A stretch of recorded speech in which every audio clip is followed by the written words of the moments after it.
Nelson Suárez, economista, consultor privado, profesor universitario y un hombre experto en las finanzas públicas, donde ha ocupado varias posiciones, incluyendo la Dirección General de Presupuesto.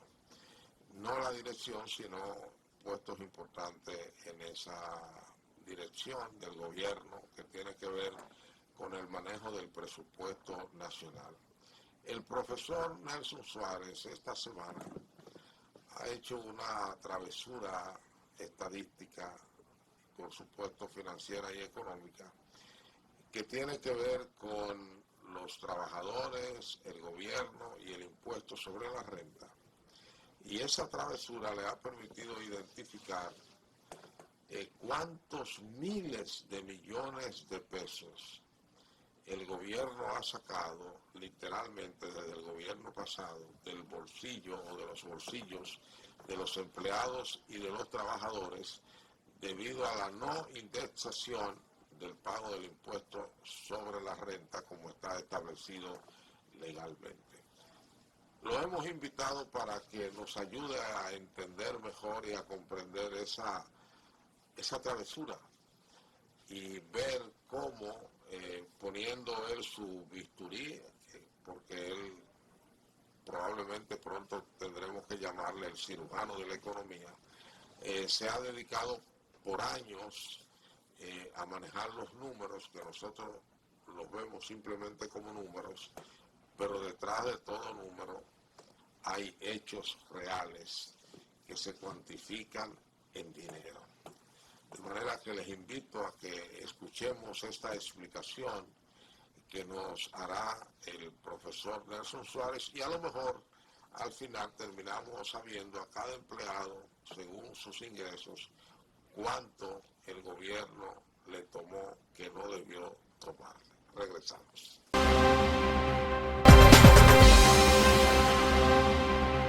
Profesor Nelson Suárez, muchas gracias por hacer un paréntesis en sus actividades y acceder a nuestra invitación con cierta rapidez para que nos ayude en un ejercicio de pedagogía económica, ¿se podría hablar así? Bueno, yo creo que sí. Usted tiene una buena experiencia como profesor universitario y nos va a enseñar a todos los legos que vamos a ver en este programa cómo ocurre eso y todo el proceso nos va a ir explicando de haber llegado hasta las entrañas de la Dirección General de Impuestos Internos para determinar ese dinerito, ¿verdad? Que grano a grano, decían mi abuela, llena la gallina el buche. Ese dinerito que usted fue determinando, pero mira, no han indexado desde tal año.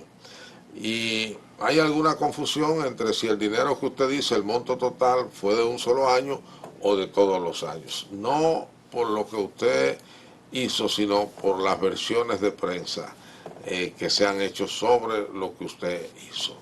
De manera que le invito ahora a que nos diga, primero explíquenos qué es indexar, para que comencemos a hablar un lenguaje común. Sí, bueno, lo primero que tengo que hacer es agradecer, como siempre, el cederme este espacio para comunicarnos con la gente que ve este enfoque económico tradicionalmente. Entonces, yo creo que para mí esto tiene una connotación importante, porque en el contexto que tenemos ahora mismo, por ejemplo, de alta inflación, de merma del salario real, sobre todo de quienes tienen menores niveles de ingresos y de los asalariados y los empleados, es importante definir. Bueno, la historia de esto está muy vinculada quizá a mi misma situación personal. O sea, yo desde 2010, 2009, he estado declarando como persona física. Declarando sus impuestos. Declarando como sus persona ingresos. física. Normalmente la mayoría de la gente no lo hace. La mayoría de las personas físicas no lo hace.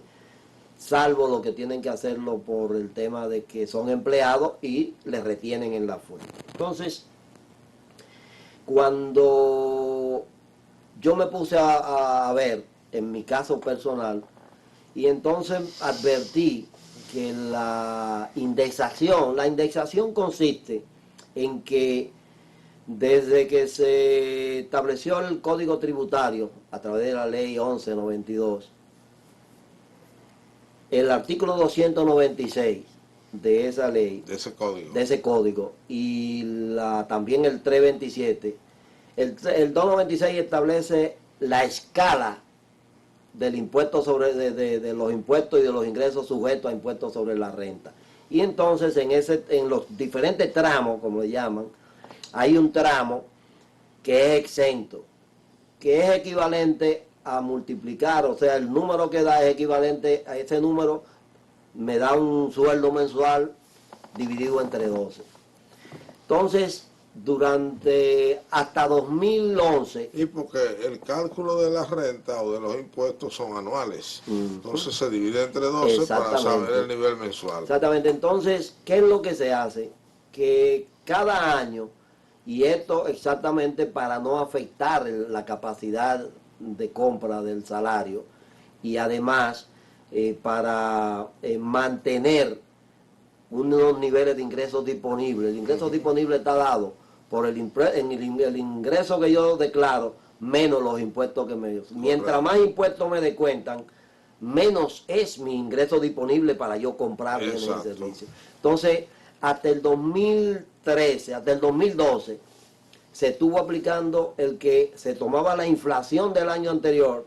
Según el Banco Central. Según el Banco Central, se le incluye a ese sueldo y entonces va aumentando todos los años el monto exento, de manera que no se vaya mermando por el tema de la inflación la capacidad de compra de los asalariados. ¿Qué pasa?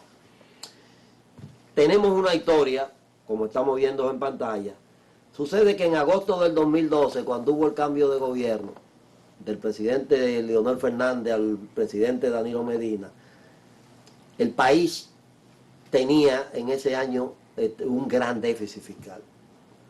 Cuando cerramos el 2012, el déficit fiscal transparentado, yo siempre digo, porque hubo otra parte del déficit que se quedó siempre en nebulosa, fueron de casi 126 mil millones de pesos, histórico. Nunca habíamos tenido un déficit, 5.4% del PIB de déficit. Cuando el gobierno de Danilo Medina sube, automáticamente lo primero que hace es que somete al Congreso un proyecto de reforma tributaria.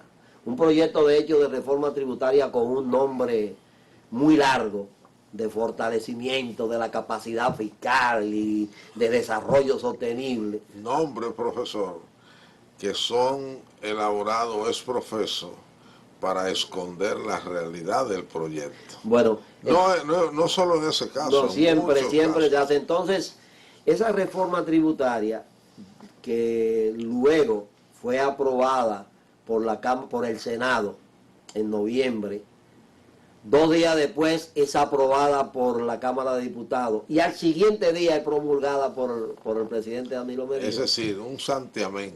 Esa reforma 253.12 se llamó, en su artículo 3 suspendió la indexación o el ajuste por inflación de las escalas del impuesto sobre la renta de las personas físicas.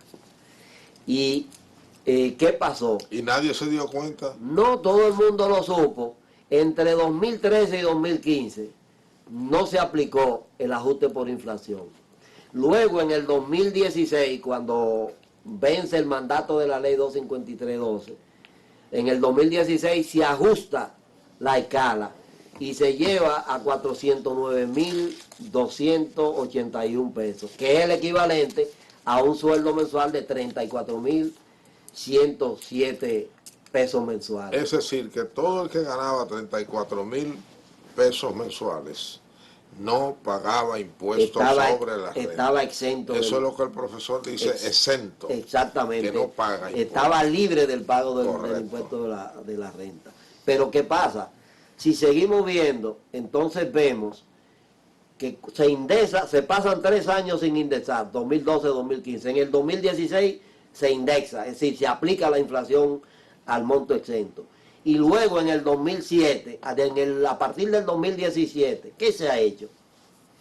Es que en cada una de las leyes de presupuesto anual se ha estado incluyendo un artículo para prolongar lo que hizo la ley 253-12. Y de hecho aquí hay un elemento que es importante y bienvenido señalar, y que yo he estado criticando durante muchos años, y es el hecho de tomar la ley de presupuesto, que es una ley anual, para modificar leyes que, como el Código Tributario, son orgánicas. Esa práctica la comenzó Jorge Blanco. Son orgánicas. Que hizo crisis, no se le aprobó ese presupuesto preso. Sí, entonces yo creo que hay que retomar el hecho de hacerle ver a los gobiernos, bueno, si tú quieres alterar una ley tributaria, no utilices la ley anual de presupuesto porque vence cada año esa ley, sino que vaya y someta formalmente la discusión de la modificación. O sea, exacto. ¿qué es lo que tiene? Por ejemplo, si ya en el 2017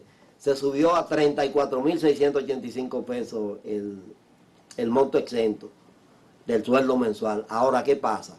Eso tiene 5 años fijado en ese monto. Ahora, un paréntesis, eso probablemente se hace de manera expresa, y voy a decir que la prensa tenemos un poco de responsabilidad en cuanto a no decirle a la opinión pública todo lo que implica el presupuesto, porque todos los gobiernos hacen un juego de comunicación de solo enfocarse en el monto presupuestario y en la distribución de las partidas principales. Ya ni siquiera se habla de los proyectos consignados en cada presupuesto y los montos asignados a esos proyectos. Correcto. Y entonces, todas esas modificaciones que están ahí, incluyendo la de la UAS, que no se da cuenta nunca, todavía en la UAS hay gente que está pidiendo aquella vieja ley del 5%, y eso lo tumba el gobierno legalmente cada año, con una frase allá abajo. Entonces, la prensa, nosotros los periodistas, tenemos que fijarnos en el presupuesto completo, en lo que el gobierno nos quiere que nosotros veamos y en el resto, para ver esas implicaciones. Creo que esa es una de las cuestiones que hay que tomar en cuenta dentro de un esquema de organización y fortalecimiento institucional. El hecho de tú tomar, por ejemplo, la ley de presupuesto anual y meter ahí, en algún momento hice un estimado y creo que hay alrededor de 20 leyes que son modificadas por esa ley anual y sistemáticamente se hace que no debía ser. Yo conozco algunos casos en los años 2003 y siguientes en España donde exactamente impidieron ese tipo de mecanismos porque los gobiernos hacían eso periódicamente, de aprovechar la ley general de presupuesto para modificar leyes que son permanentes y que a veces son leyes orgánicas que requieren aprobación calificada. Totalmente. Entonces, eso pasó con este caso del ajuste por inflación. Entonces, desde 2017 se ha estado metiendo en todas las leyes de presupuesto. Usted va y busca un artículo que dice, este año no se aplicará el ajuste por inflación a la escala del impuesto sobre la renta. Y esa frase, ¿cuánto puede significar en dinero? Ese es el tema que me tocó hacer. Yo me puse y lo empecé haciendo suponiendo mi propio sueldo de empleado público hasta un momento. Y cuando calculé, digo, uy, pero mira todo el dinero que me quitaron a mí de más por no ajustar esto. Entonces, lo que hice fue concentrarme en hacer un esfuerzo para buscar información y armar esto, pero para un grupo de empleados. Entonces, ¿cuál fue la fuente que tomé? Tomé las informaciones de la Tesorería de la Seguridad Social a marzo de este año, que dice que el total de empleados registrados ahí son 2.188.000 y tantos. Y entonces estuve buscando en esas informaciones los rangos salariales. No están, ellos tienen una estructura de rango salarial muy restringida. Pero entonces encontré una donde ellos tienen dividido por edad y rango salarial esos 2.188.000. Y ahí entonces con esos datos, tenemos una tabla ahí, saqué un grupo, de las anteriores, antes a esa, saqué un grupo de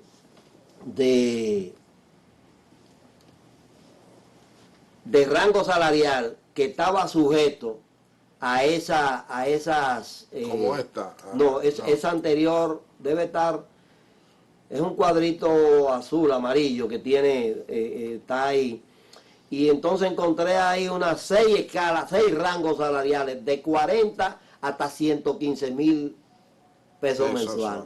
Y quiero que sepa que el cálculo que hice es restringido. Ya. Ese cálculo me dio que este año solamente, exactamente, miremos esto aquí. Esto fue el grupo que yo logré sacar. Son 491,000 empleados. Había 62,600 y que ganaban, 40,000. que tienen un salario promedio, que esa es otra cosa. Exacto. Del promedio, pero esto es promedio. Sí. Cuando viene a ver ahí buscamos que está 40,031 pesos mensuales, 42,000, 44,000, 80,000, 100,000 y 115,000. ¿Qué pasa? Es posible que en los registros de la TCS haya personas que ganen más de 115,000. Ahora, ese promedio de ese grupo da 115,000, habrá gente que gana 200 y 250. Entonces, cuando calculé en base a esos rangos salariales, hice el ejercicio calculándolo sin ajuste inflacionario y con ajuste inflacionario. Sorpresa, el monto que me da para este año son 10,422 millones de dólares. El 2022. 2022. O sea que el gobierno va a recaudar más de 10 le va a sacar de los bolsillos. Más de 10,000 millones que deberían quedarse en los bolsillos, de los trabajadores. Y sobre todo de los asalariados formales. Exactamente. Esa es otra cosa, porque usted y yo, como empleados formales, nos retienen en la fuente. Sí, es decir, el empresario, la empresa, calcula, nos deduce los gastos que tenemos por seguridad social, eso da un sueldo neto imponible, y se lo jalan, como dicen los contadores, se lo retienen en la fuente y se lo pasan a la Dirección General Probablemente de Impuesto Interno. Cuando nuestros distinguidos legisladores consideraban el presupuesto, no tenían idea de lo que significaba esta parte de esa ley que ellos estaban aprobando o que aprobaron. No se daban cuenta que le estaban succionando, extrayendo al trabajador dominicano 10,000 millones, que eso equivale a casi 1,000 millones mensuales. Es un dinerito, profesor. Es un dinerito. Bueno, le digo una cosa. Yo estaba haciendo un cálculo entre 2013 y 2021. Los asalariados le han pagado al gobierno 302,000 millones de pesos de impuestos sobre la renta. Eso me hace decir que alrededor de un 25% de esos son excedentes. ¿Sabe qué significa eso? Eso significa 75,000 millones de pesos en ese periodo entre 2013 y 2021. O sea, un monto de dinero, pero significativo. Y además a un sector social muy necesitado, muy vulnerable, porque de hecho eso se traduce en quitarle capacidad de compra. Y eso reduce el ingreso disponible, que es el tema que he estado resaltando en esto, y reduce el ingreso disponible de los asalariados, sobre todo digo, de los niveles medios, o sea, la clase media que normalmente todo el mundo la vive cargando, para ponerla en su posición, que estoy defendiendo la clase media, que vamos a crear una clase media sólida. Esto afecta fundamentalmente a esa clase media, aunque sigue afectando a los niveles también inferiores. Los políticos son especiales, porque mientras hablan palabras muy retóricas y muy rimbombantes y muy dulces a favor de los necesitados, le hincan, como se dice con los toros, la varilla al toro, ¿no? Así, y lo sangran con poco, 10,000 millones en un año.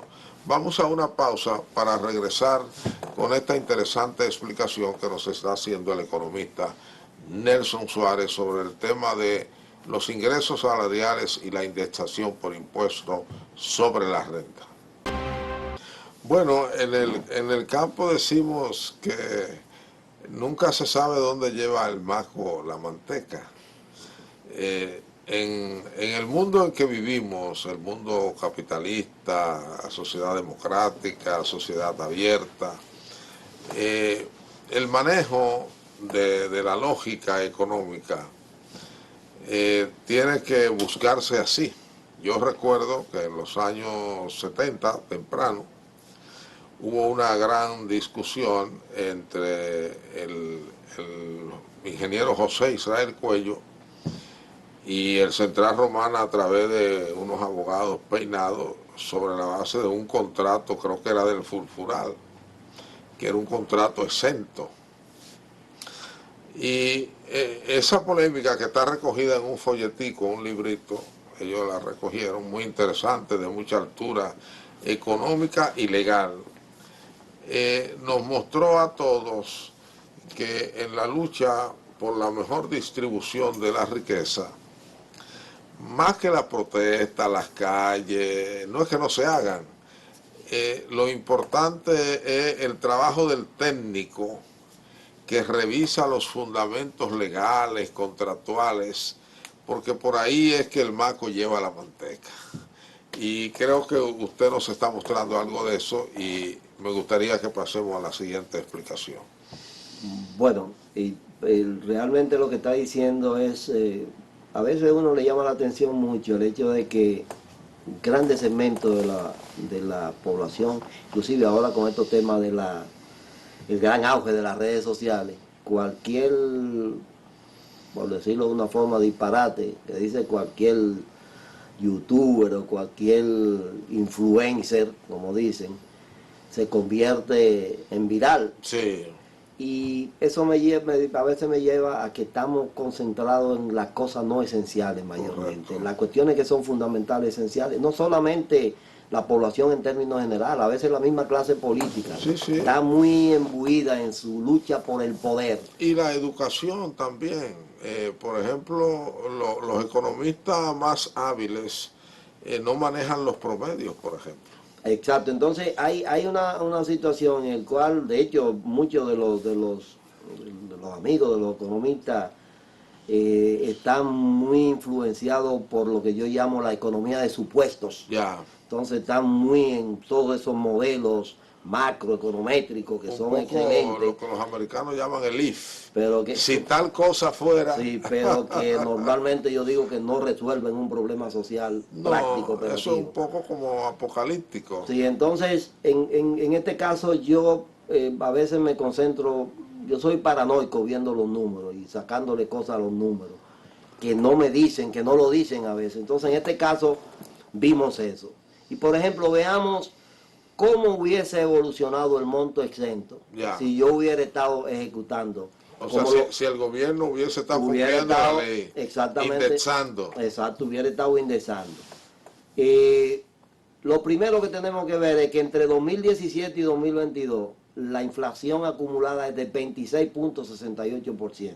Estos datos están calculados sobre la base de los datos de inflación que da el Banco Central. Correcto, 26.68. Sí, entonces, si se hubiese aplicado el ajuste por inflación al impuesto sobre la renta de la persona física, en el 2018, usted ve que hubiéramos tenido 36.143 pesos exento mensual y 433.000 anual. Y hubiésemos ido subiendo hasta llegar a 2022, donde el monto exento fuera 43.403 mensual y 520.884 al año. Cuando usted calcula, paradójicamente la diferencia es muy parecida a la tasa de inflación, da un 25 y tanto por ciento, lo cual me confirma lo que estoy diciendo.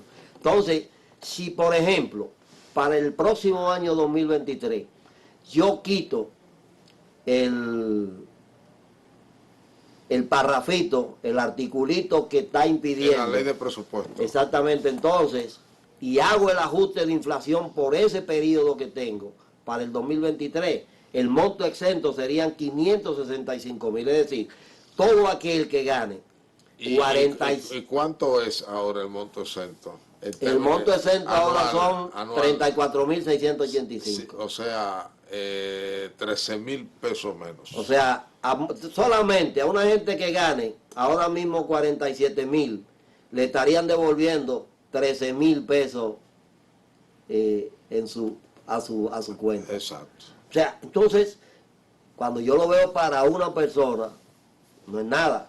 Ahora, cuando yo veo que en ese monto, en el escala que tenemos 62.000, entonces multiplique esos 13.000 por 62.000. Se podría decir, profesor, entonces que el salario de los trabajadores de ingresos medios y bajos está siendo doblemente golpeado en este periodo. Por un lado por la inflación, obviamente, y por otro lado por la falta de indexación. Excelente la conclusión. Lo cual quiere decir que sube la inflación real mucho más allá de la que nos ofrece el Banco Central. Exacto. Cualquier aporte que yo haga aplicando ese ajuste por inflación ahora mismo es una gran retribución, sobre todo para los asalariados formales, y eso de alguna manera se transforma, le hace efecto a los demás. Y es directo. Pero hay una cuestión importante en esto, y es el hecho de que eso posiblemente no perjudique al gobierno.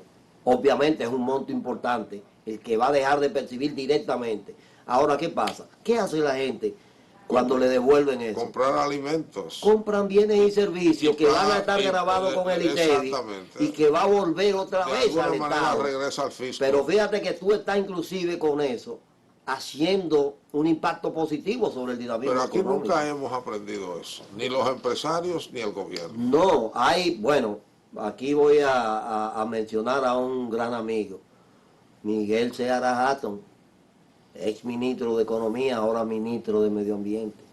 Miguel Seara Hatton siempre nos enseñó esa lógica que decía, es que tú solo no puedes ver el salario como un costo, sino como un ingreso. Exacto. Porque ¿en qué gastan lo que le van a devolver ese dinero? En cerveza que van a beber, sí, en ropa que van a comprar, correcto, en zapatos, en arroz, en carne, y eso lo produce el sector empresarial. Y los economistas, los empresarios más lúcidos lo han dicho. Lo entienden con mucha facilidad. Pero el conglomerado del empresariado no. No, porque hay un empresariado, hay un empresariado rentista, hay un empresariado, exacto, que vive del tráfico de influencia con el Estado, hay un empresariado que realmente, si le aplicamos el concepto empresarial que tenía Schumpeter, no son empresarios realmente, son traficantes de influencia. Sí, no, y además están dedicados a la visión de la economía como un comercio puro y simple. La lógica del CONE es esa que usted acaba de señalar. El CONE se ha dado cuenta que está mermando la capacidad de compra de la gente y que eso se está expresando, se está registrando en todas las actividades económicas, claro, sobre todo en la compra de bienes y servicios. Entonces, por ejemplo, en la industria de la construcción ahora mismo, bueno, todos esos empleados que usted señaló ahí están excluidos de poder hacer una transacción para conseguir una vivienda. Una vivienda, o sea, están, y de hecho... Pero si tuvieran esos 13.000 pesos adicionales, están cerca de poder. Ok, sí, entonces, esto, ¿cómo podemos verlo? Hay uno de los siguientes cuadros, si podemos verlo, donde está el ejercicio en base a los tramos salariales y del cálculo de impuestos, para que veamos. Este sería el siguiente. El siguiente. Ok, ahí lo tenemos. Ahí tenemos, bienvenido, el cálculo hecho.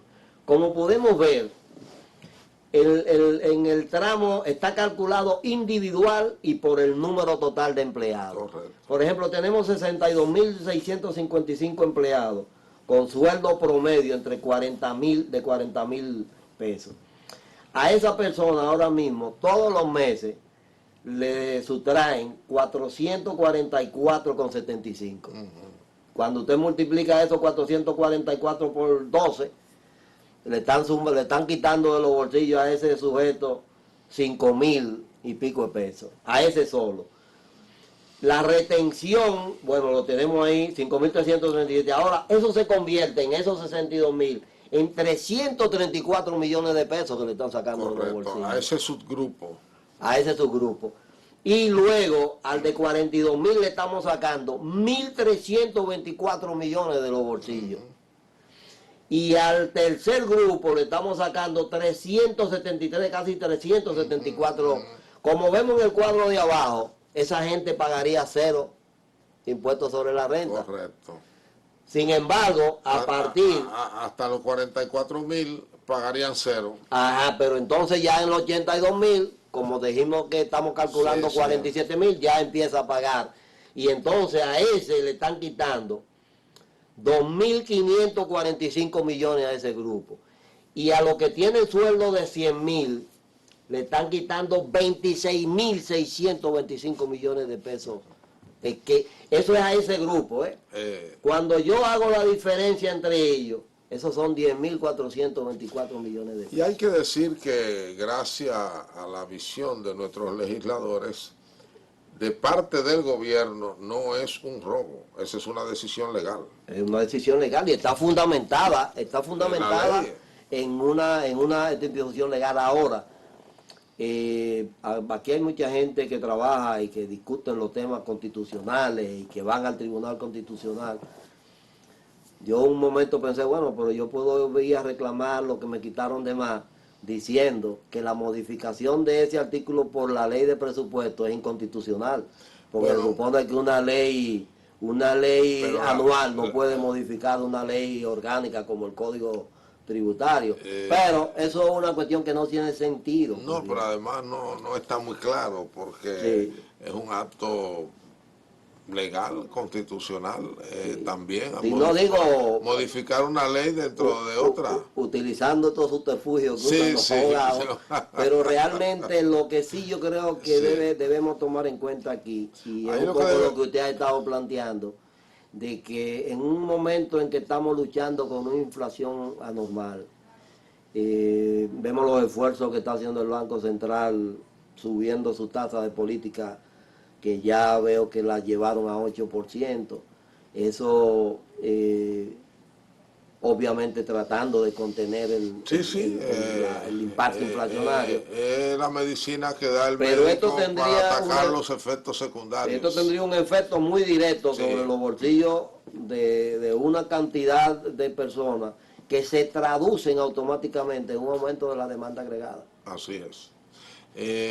Creo que no hemos llegado a ese nivel de razonamiento como país, tanto de parte del gobierno como del sector empresarial, para entender que la economía es circular, como nos han enseñado a ustedes, y que ese dinero que está en el torrente hoy, mañana está en los bolsillos de los que producen, Y este mecanismo también... Porque así es que hay que ver la economía. Sino mantener eso refuerza la inequidad distributiva que tenemos en el país, tanto del ingreso como de la riqueza. Y golpea el presupuesto familiar, que es lo peor. Obviamente, entonces yo creo que de hecho esas son de las cosas que hacen que tengamos, qué sé yo, un 60% de la economía a nivel informal, porque nadie quiere, o sea, obviamente los seres humanos desde los tiempos del Imperio Romano y del César se niegan a pagar impuestos.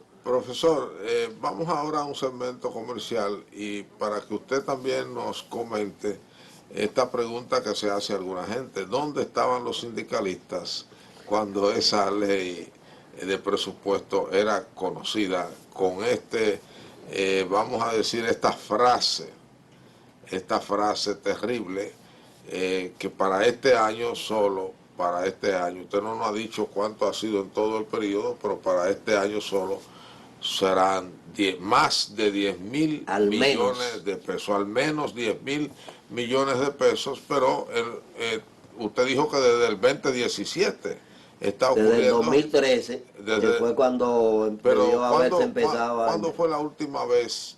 En el 2016. Exacto, desde 2017 entonces nosotros estamos sin indexación. ¿Qué podría ser en monto de dinero todos esos años? Regresamos. Profesor Nelson Suárez, ¿usted cree que tuvo la posibilidad de ser evitado en algún momento? la eliminación, yo sí tengo entendido que los beneficios laborales no se pueden eliminar. Y esto pudo haberse evitado en algún momento. Claro, simple y sencillamente yo tendría que volver a lo que se había estado haciendo hasta 2012, que era aplicar el ajuste por inflación. Entonces, obviamente, nadie parece ser que le llamó la atención nunca a esto. El gobierno obviamente le conviene porque es una cantidad de dinero importante, pero lo que yo digo es que el ajuste de esto es un círculo que vuelve otra vez, porque es lo que yo digo, tú lo que vas a poner en manos de esa gente es capacidad de compra que vuelve nuevamente y que además en estos momentos es importante para, bueno, si a mí me ponen a escoger entre seguir subsidiando de manera general. Por ejemplo, yo estoy subsidiando ahora mismo 40 y tantos mil millones de pesos en el tema de combustible. Pero me están subsidiando a mí que ando en un vehículo que consume muchísimo combustible. Quizá usted, al igual que al sujeto que vive en un carro trabajando para vivir de eso. Entonces yo creo que tiene que ver, y ahí viene el tema de la equidad y del equilibrio. Y los gobiernos eso es lo que tienen que promover. De buscar un mecanismo que sea, ¿por qué? Porque yo estoy, como le decía yo una vez en una entrevista, en un almuerzo del periódico Hoy a don Pepín, le dije, usted está pagando por la carne lo mismo que pago yo. No, eso no, ¿por qué? Porque el impuesto, no tienen impuesto, pero a usted el impuesto que le están exceptuando no le hace mella, y a mí sí me hace. Entonces, eso es una situación de inequidad, de desequilibrio, de desajuste, que los gobiernos tienen la responsabilidad de trabajar en eso. Aprendí hace muchos años que la mayor fuente de injusticia es tratarnos a todos como si fuéramos iguales. Y también, aunque él lo manejaba más en el plano internacional cuando trabajaba en los países del Caribe, en la Secretaría de la Asociación de los Países del Caribe, el amigo Miguel Seara Jato insistía mucho en las asimetrías. Sí, nos enseñó, por eso dije ahorita, nos enseñó que el aumento de salario no es solo un costo, sino que además es un ingreso. Y lo que en la escuela, desde el bachillerato, nos enseñaban, que es mejor una suma algebraica que una suma matemática. Porque esa es la que nos dice la realidad. No, y es a los iguales, entre los iguales. Sí, seguro. El mejor ejemplo es el promedio. Está el promedio, pero usted tiene que ir a los extremos. A los extremos. Y los promedios engañan. Totalmente. Los promedios engañan. Entonces, hace tiempo que eso está demostrado, sin embargo los economistas persisten, las autoridades económicas igual persisten en el manejo de los promedios y eso sacrifica mucho a los que ganan menos. Y un pan dividido entre dos, sí, ¿cómo da el promedio? A la mitad. Pero es de un solo. Hay uno que se queda sin pan. Hay uno que no tiene pan, pero como había dos comensales, la lógica matemática formal, promedio, la simple. Formal. Dice que hay un pan entre dos, toca mitad de pan. Ahora, el pan es de un solo, hay uno que se queda sin comer. Por eso creo que ustedes tienen lo que llaman las ponderaciones. Exactamente. Para resolver ese tema. ¿Qué cantidad de gente está metido en ese rango? Vamos a verlo. Mira, yo creo que aquí, bienvenido, hay una cuestión y hay un mensaje. Yo creo que tenemos que volver a meternos en las cosas esenciales. Y en el caso de la economía, de los gobiernos, hay que meterse en las cosas esenciales. No podemos seguir. Y los periodistas ser más activos particularmente en la economía, en la lógica de las estadísticas, de los números, de las cifras, de las palabras, porque allí todo significa mucho dinero. Mucho. Entonces hay, a veces, el caso, y la sociedad civil también debe volver a ser un poco más atenta. El caso de la dirigencia sindical, por ejemplo, la dirigencia sindical está posiblemente ahorita diga, bueno, hay que hacer ese juego a veces del gato y el ratón, hay que plantear un aumento del 30%. Bueno, simple y sencillamente ve y dile al gobierno, vamos a quitar eso, para empezar ayudando a un grupo grande de gente. Exactamente. Y vamos a hacerlo, y eso es de manera directa, en el caso de los formales. Pero seguimos a veces peleando por cosas en el aire, que, ¿cómo se llama la cuestión que le dan a los trabajadores cuando lo cancelan? La bonificación, No, la liquidación, la no me acuerdo. liquidación. Sí, pero hay el dato por lo que los trabajadores tienen 100 años luchando. Sí. De manera que si ahora mismo tú cierras la mitad de la empresa del país, ninguna de ellas tiene capacidad para pagar todo eso que han acumulado. Entonces yo siempre decía, yo prefiero que me lo den ahora y consumirlo cuando yo pueda, porque cuando esté pensionado posiblemente no pueda hacer nada Bueno, con ese dinero, más que comprar En medicina. los proyectos con las agencias internacionales entiendo que es anual que se lo dan. Si debían Para hacerlo. evitar esa acumulación, que Porque, después se diga que no puedo. Porque eso no tiene sentido, por Dios. Yo acumular una cosa para cuando, si yo tuviera un sistema realmente de reparto, que yo sé que sé exactamente, el tema de la cesantía, yo estoy luchando a veces por una cesantía que está incierta. Yo conozco de empresas, inclusive conozco así rápidamente una hotelera que quebró y al final lo que le dio fue el local y toda la cosa. Yo, cójanse el hotel a ver si ustedes Bueno, sacan porque de ahí algo. cuando hay una quiebra admitida judicialmente, el tratamiento es diferente. Ajá, pero que son estas cuestiones, yo creo que hay que cambiarlas por cuestiones que sean más efectivas ahora. Que yo tenga un seguro realmente de desempleo ahora. ¿Por qué? Porque es que eso me lo van a dar cuando yo me muera o cuando no lo pueda como la disfrutar. pensión, los que la dan, que son muy pocos, la dan 3 días antes de que usted muera. Sí, entonces eso no tiene sentido, por Dios. Entonces esas son cosas reales, esenciales, fundamentales. A veces queremos estar luchando por cuestiones que son fundamentalmente sentimientos, creencias, ideologías, y me aferro a eso y ignoro la realidad, Entonces yo creo que tenemos que volver más a la realidad. Profesor, para concluir, si tomamos en cuenta que del 17 para acá no se está indexando, son 5 años. 5 años. Y asumiésemos que es un número igual al del 2022 de 10,000 y pico de millones. Eso podrían ser 55, 60 mil millones de pesos. De pesos que nos están extrayendo directamente en del la bolsillo, fuente. Porque es impuesto sobre la renta y que es un dinero que nos pertenecería, ¿no? Y probablemente los trabajadores con 55,000 millones adicionales podrían hacer algunas cositas, ¿no? Le compran los chicles. Sí.